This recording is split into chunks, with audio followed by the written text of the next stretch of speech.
Yes, it's everything that you're currently thinking.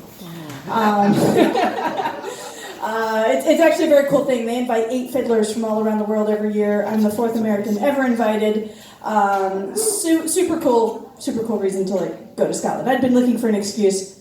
That's a pretty good excuse. Thank you.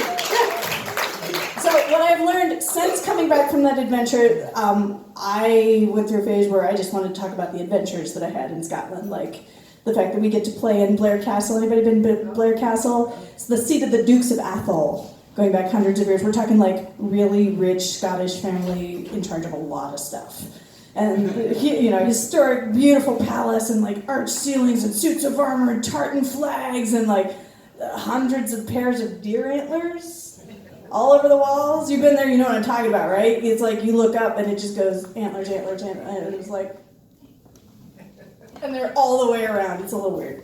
But, yeah, great place. And I want to talk about, I got lost on my way to my warm-up room and ended up in this staircase. And the discard space between the set of stairs and the wall where nobody goes, just the discard space. I don't know what else to call it.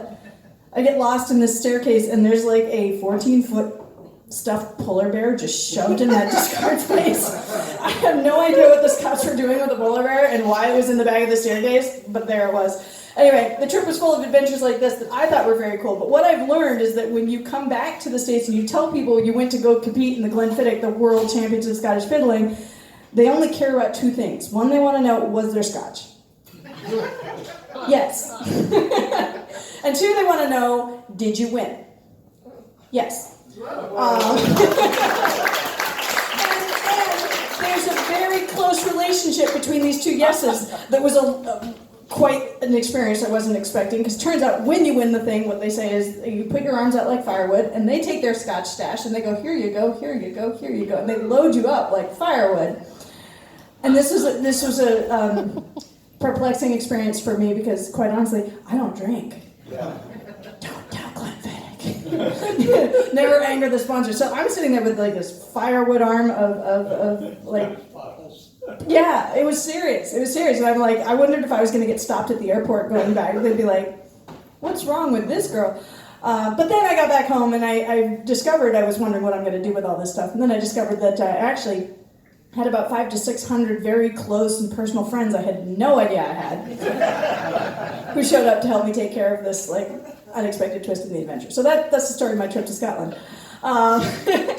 We're going to take you, though, right now, all the way, not just to Scotland, but to that day at the Glenfiddich. We're going to play the set that I closed my program with at Blair Castle. Yeah? Yeah, why not? Let's do it. So, they ask us to do many things in the World Championships, but they ask us to close with the most Scottish thing you can do with a fiddle. And that is an AMSR. Yes, we abbreviate everything because we're lazy musicians. Don't worry, I'll unabbreviate it for you. The A stands for an air, and we start with the air because the function of the air is to sing. It's a song without words, essentially. And if you've been to the Scottish Highlands, you know that territory, right? Big, jagged hills, rocks, rushing streams, mist, beautiful colors. It's great, right? An air is the sound of, if you are in the Scottish Highlands by yourself, you walk up to the top of one of those hills, nobody for miles, and you open your mouth and you sing to yourself your favorite slow air, the way you can only sing when nobody is listening. Okay? So that's the air.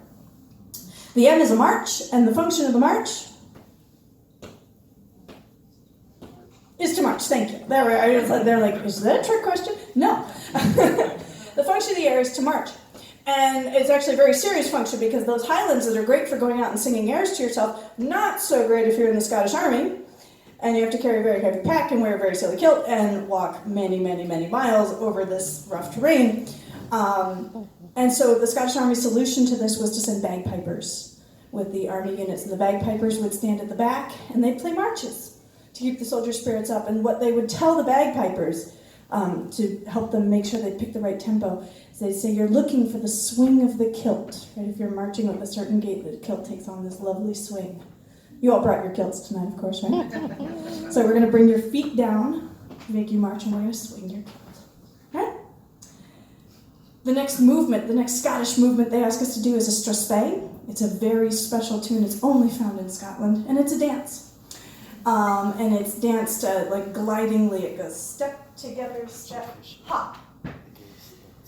And therefore, the function is feet up. We are to push you in the air on that hop. All right, so you with me so far? Sing, feet down, feet up. And then in the final tune, the reel, our job is to make sure that no feet touch the floor at all. Here we go to Scott.